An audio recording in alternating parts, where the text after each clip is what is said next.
Hey guys, it's Bradley. Welcome back to the channel, Portly Gentleman. On this channel, I do all sort of home brewing related projects, DIY, high-end stuff with a big focus on Brewtools brewing equipment with other stuff along the way, just because I can. In today's video, I'm gonna show you guys how I put a sink with a drain board in my garage. Now I know what you're saying, Bradley, we have sinks. We all got sinks. It's nothing special. Well, to me it is, guys. My garage, definitely don't have provisions for a sink. I don't have drain in here, anything like that. But where there's a will, there's a way. So let's jump right in. I'm gonna show you how I got this accomplished and how good it works. Research it, mash it, boil it, ferment it, drink it, analyze it, share it. Home brewing is good.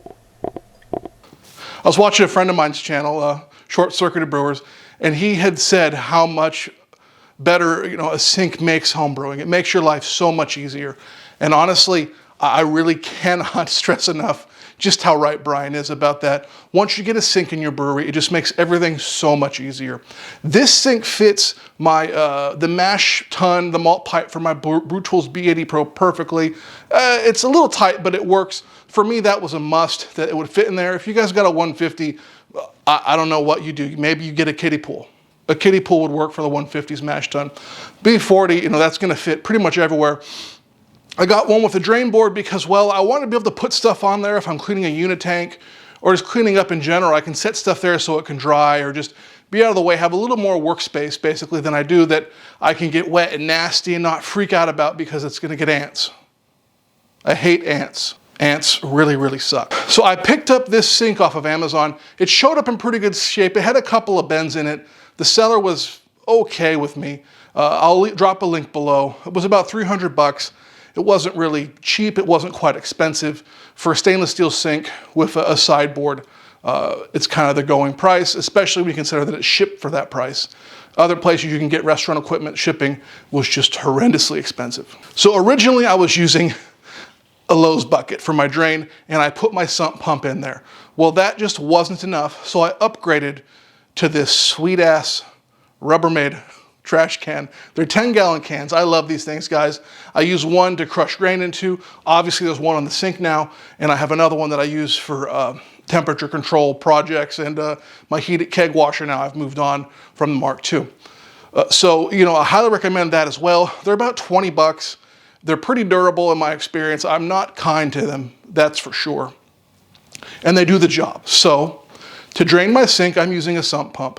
It's off of Amazon. It's like 750 watts because I didn't want to overload the circuit I'm plugging it into. Yeah, you can get a more powerful one, but this one was like $35. And to me, 35 bucks seems like a good place to start.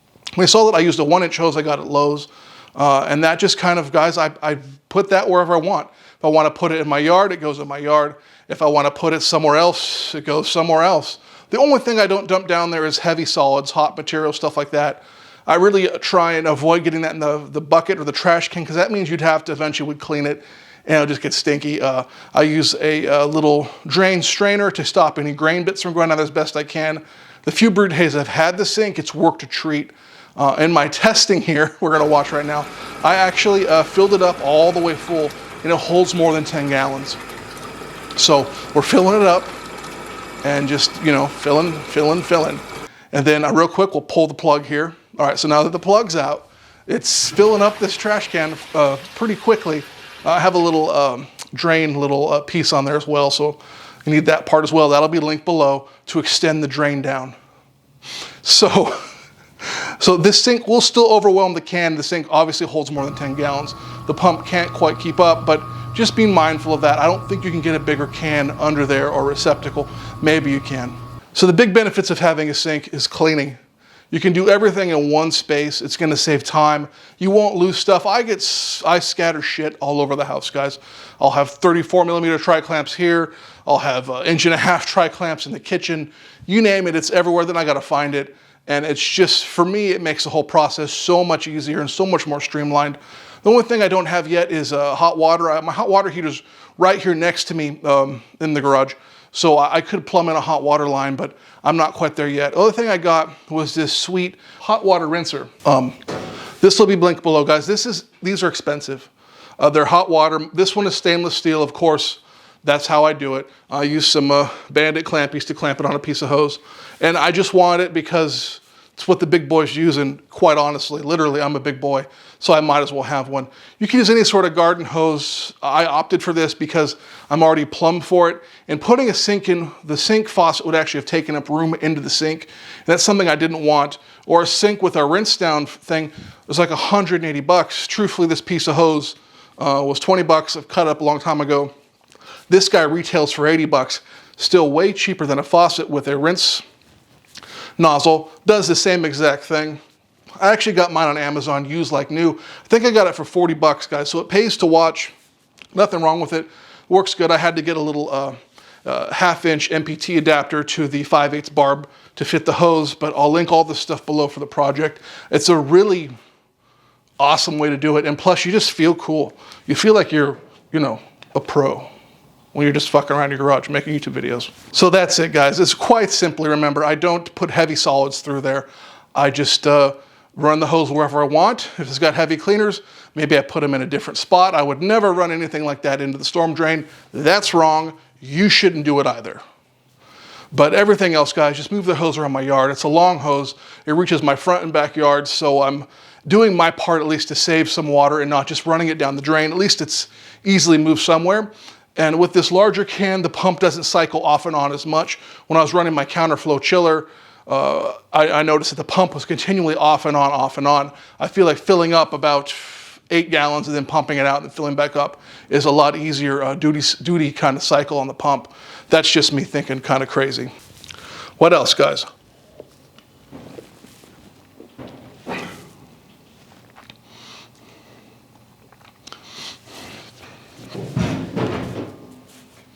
It's kind of scary. You can notice at the top of the sink, I have it screwed to the wall. The legs are all underneath the actual kind of sink basin itself. That's kind of dumb. But it makes sense because you can put stuff underneath the sink easily. There's no obstruction, so you do get back some space. I wound up just popping some holes in mine and screwing it to the wall. I also ran a band of adhesive, made kind of a mess. Finish work really isn't my thing, guys. I could rough stuff in like a champ, but finish work, yeah, don't be calling Bradley for that. He'll help, and I'll try, but be careful. Because otherwise that drain board is just, it's gonna be too wobbly, the sink would fall. It definitely has to be mounted. It's a shame it doesn't have a provision for it, but for 300 bucks, you can't ask for a lot. As well as I got some plugs for the sink holes, just so it looks good, there's not water going everywhere. Have you subscribed yet? All right, guys, what do you think of the project? You think it's something that you're gonna try at your house, in your brewery? You think I'm just a crazy person blowing through money like crazy? Let me know in the comments below. I really, guys, I appreciate you watching to the end of the video. It means a great deal. I'm gonna be back very, very soon with another video. Remember to subscribe. I got Unitank content on the way, I assure you, as well as some other cool stuff. Got a collaboration in the future with one of my favorite channels actually to watch. I find them super entertaining. The guys definitely look like they know how to have fun, and I bet they know how to make great beer. I'm not gonna give that away yet, but there's something coming, hopefully. I'm super grateful for that opportunity. Remember, guys, this has been Bradley. Home brewing is good, and I'll see you real soon.